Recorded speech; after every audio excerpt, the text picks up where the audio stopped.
Miss Jody's Music Time. We are here for the fourth part of our Science of the Symphony class. Today we have moved into a brand new house. We already visited down the street the woodwind house. We've already visited the brass house. And today it's going to be so much fun when we learn about the string instruments of the orchestra. This family has the biggest house because it has the most number of instruments. We have 4 different instruments that I want to introduce you to today, and there's actually a couple more that we don't necessarily have at my house, but I will tell you about them. The first thing I want to show you is this instrument right here.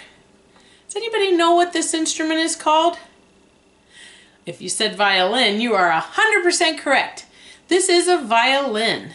Now in the string instruments, there are 4 instruments that I told you I was going to introduce you to, and they all have a similar body to this, similar look, similar parts, but they're 4 different sizes. I like to think of them like we think of shirt sizes.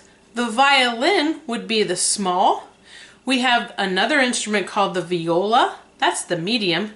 The cello is the large, and the string bass is the extra large. Now, unlike the woodwind and the brass instruments, we should not blow on this to make our vibration of sound come out. It would be silly to blow on it. See? Nothing good comes out of it. So the way we're going to make sound on a string instrument is by making a vibration of these strings that are on the instrument. Now, how do we make those strings vibrate?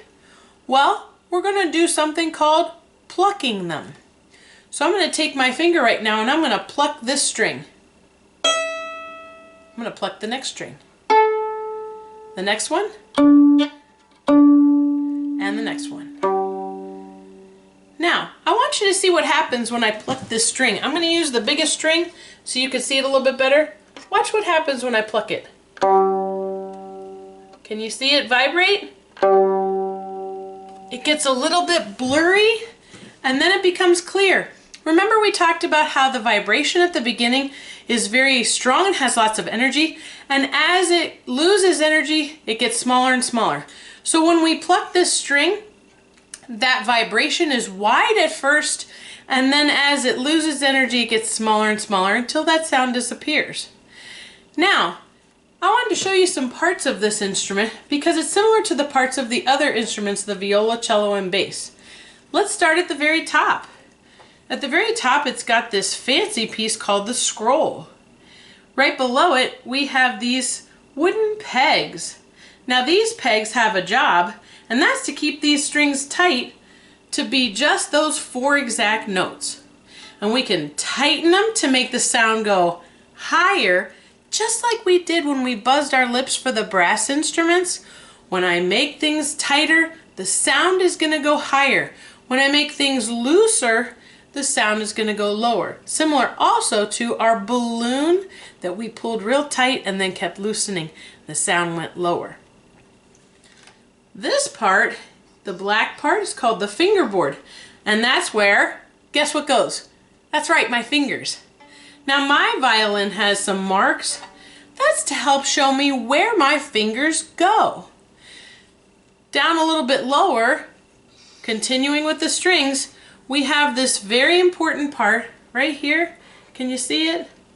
That's called the bridge. That's going to hold up those strings so they can vibrate really well.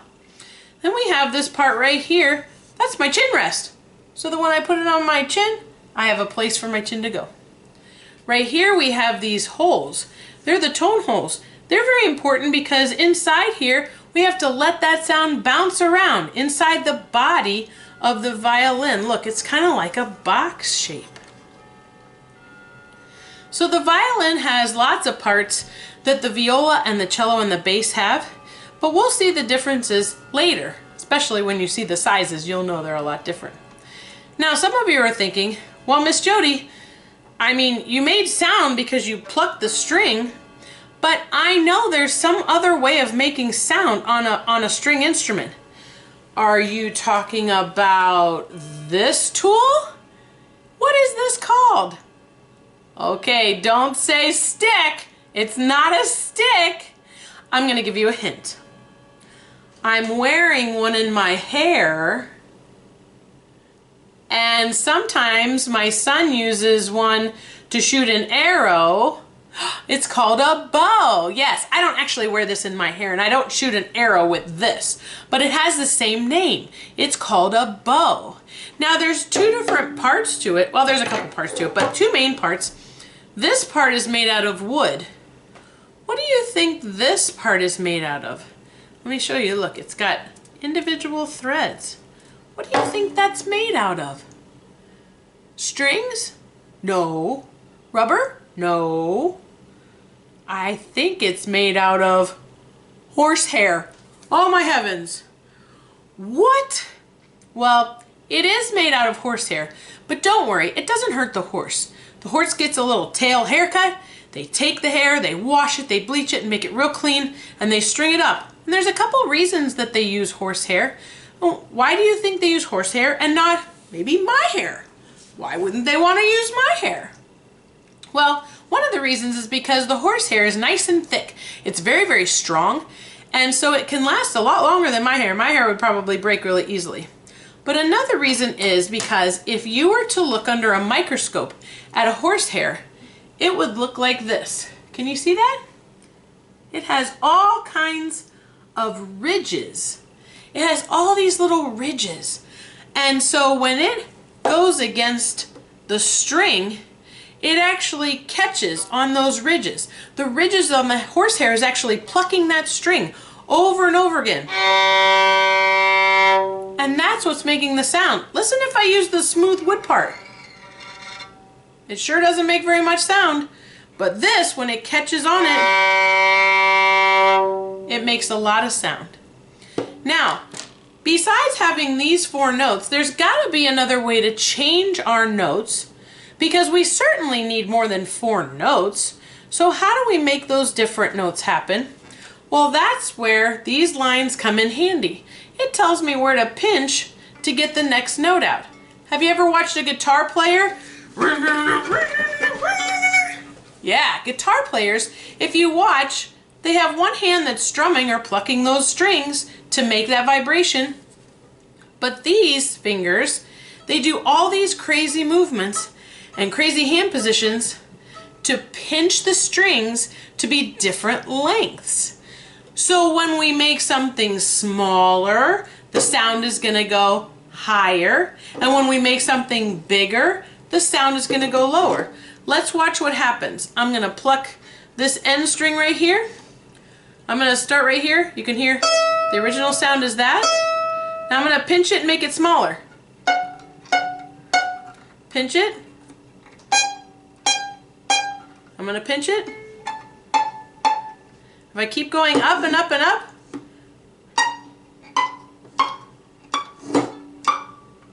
it keeps on going up as I make the distance between my fingers smaller and smaller and smaller. It makes those strings different lengths, which makes all the different notes we need. Now, I think it's time that maybe we explore what our instruments of our orchestra sound like. Let's go hear them. Hi everybody! We are ready to listen to the strings of the orchestra, and I have a friend here today that's going to play the string instruments for me so that you hear great sounds instead of crazy weird sounds that I'll make. So my friend Ron decided he was going to come over and help me demonstrate the string instruments. So first we're going to start out with the instrument that's the highest in the orchestra, which is the violin. And if you remember, we talked about how I liken them to shirt sizes. So this instrument is the small size of our string instruments. So I'm going to let Ron play a little something for you.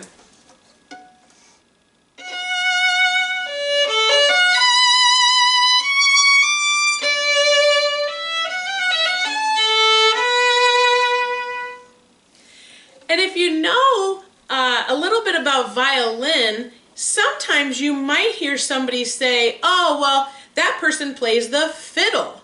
Well, I want you to know that the fiddle and the violin are actually the same instrument. The fiddle is just referred to because we have different music that goes with it. So I'm going to let my friend Ron show you what that sounds like.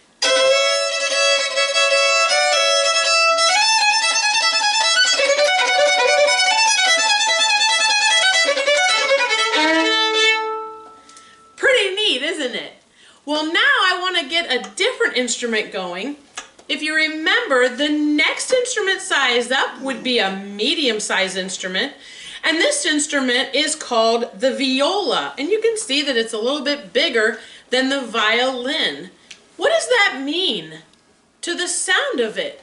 That means that it's going to sound a little bit lower than the violin because it's bigger. Now, this one is also still held underneath his chin to play it. Let's hear a little bit.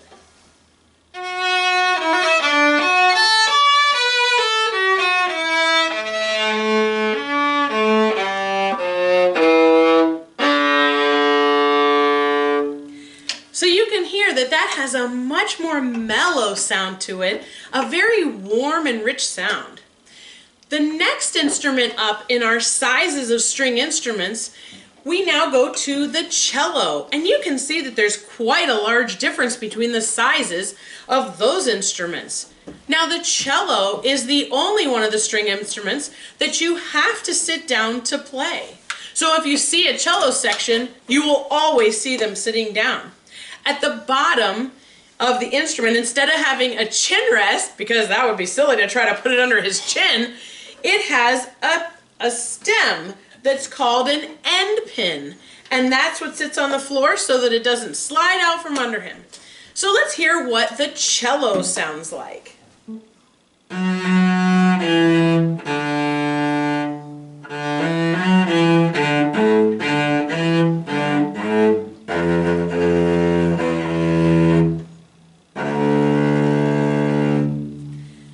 That is a great sound. And again, you can hear that every time our instrument gets bigger, the sound keeps on going down. We have one more instrument in the string family to show you today, and it's the biggest of them all. And this instrument was the cello, was so big, look how big this one is. It's taller than I am. Oh my goodness gracious. This is called the string bass.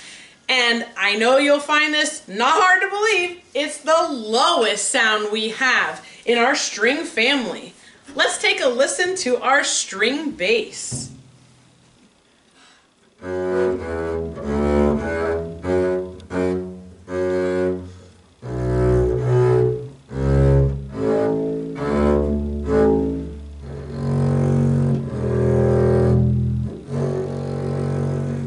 Listen to that low sound. So the string instruments, you can see, have quite a lot of different sizes, and that gives us so many different colors just within the string household. Fantastic to listen to, and thanks to my friend Ron, we heard some great playing. Thank goodness it wasn't me playing. I'll see you back at the table. Well, I hope you have enjoyed learning all about the string family of our orchestra. Now there's another instrument that I want to make sure we mention, even though I don't have it here, and that is the big golden harp. The harp is part of the string family, and that's part of our orchestra for almost every single concert. It's a huge instrument. It's that big golden triangle with all the strings in between, and it's so fun to watch our harpist play. Now you may also think, well, there's other string instruments that you didn't mention, Miss Jody. Like maybe you were thinking about the guitar, or the banjo, or like this instrument, the ukulele. Well, these instruments are indeed string instruments, but they're not always part of our orchestra. They might be a guest in our orchestra sometimes, but only if the music calls for it. Now, before we leave you today, I wanted to make sure you had a way to make your own string instrument at home. And so you're gonna need a box of some sort, like an empty cereal box, or maybe an empty tissue box. And then you're gonna need some rubber bands. You're gonna need 3 popsicle sticks and some tape. Now, what we're going to do is we're going to make our own string instrument out of that box. So I'm going to take my box right here, and if you notice, my tissue box already has a hole in it. If you're using a cereal box, you'll need to cut a hole in it very carefully and make sure that you take the middle out.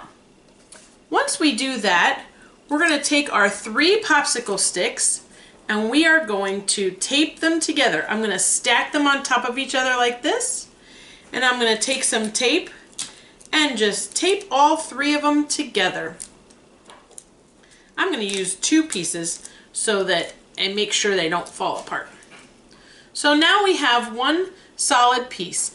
This particular piece is going to act like the bridge on our string instrument. That's the wooden part that holds up all the strings so that they can vibrate. Now I'm going to take my box and I'm going to add some rubber bands to it. They could be different sizes, different thicknesses, and then they might even make all kinds of different sounds. So I'm going to add 3 rubber bands to my box. Not that one broke. We're going to add this rubber band. Once I put my rubber bands right across the center where the hole of the box is, then I have one more step to make, and that is to take our wooden popsicle stick bridge. I'm going to slide it underneath my strings and I'm going to pull it all the way down here so that those strings are being held up by our bridge. Now if you listen,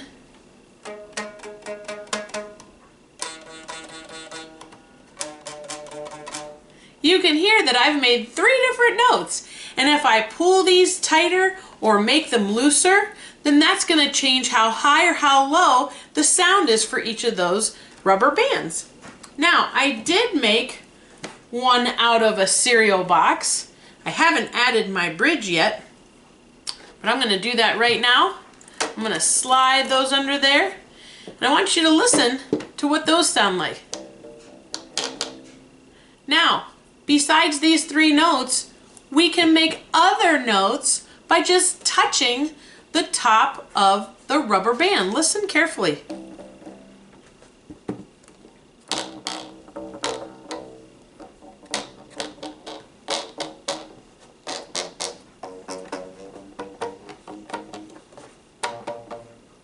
And each time I pluck it a little further down, I'm making my string shorter, which makes the sound go higher.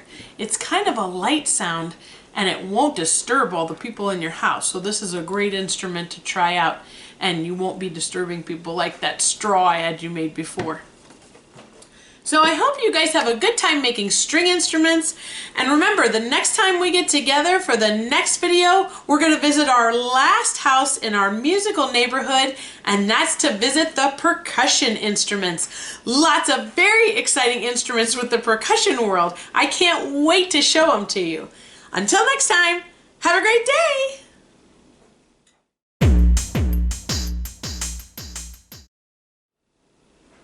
And now it's time for Miss Jody's Mad Jam Selections. So today I wanted to recommend first song is Turn the Beat Around by Gloria Estefan. I want you to know there's some very cool instruments in there. You'll see a flute, you'll see a string instrument, and you'll hear a lot of brass instruments. There's also a song that I recommend today called Jump, Jive, and Wail by the Setzer Orchestra. Fantastic instruments in there, fantastic dancing, and there's some great guitar action in there. So you'll see one of our great string instruments right in there. The last one I want to recommend is called China Grove by the Doobie Brothers. Maybe you've never heard of them. Maybe your parents have. Take a listen, I think you will enjoy it.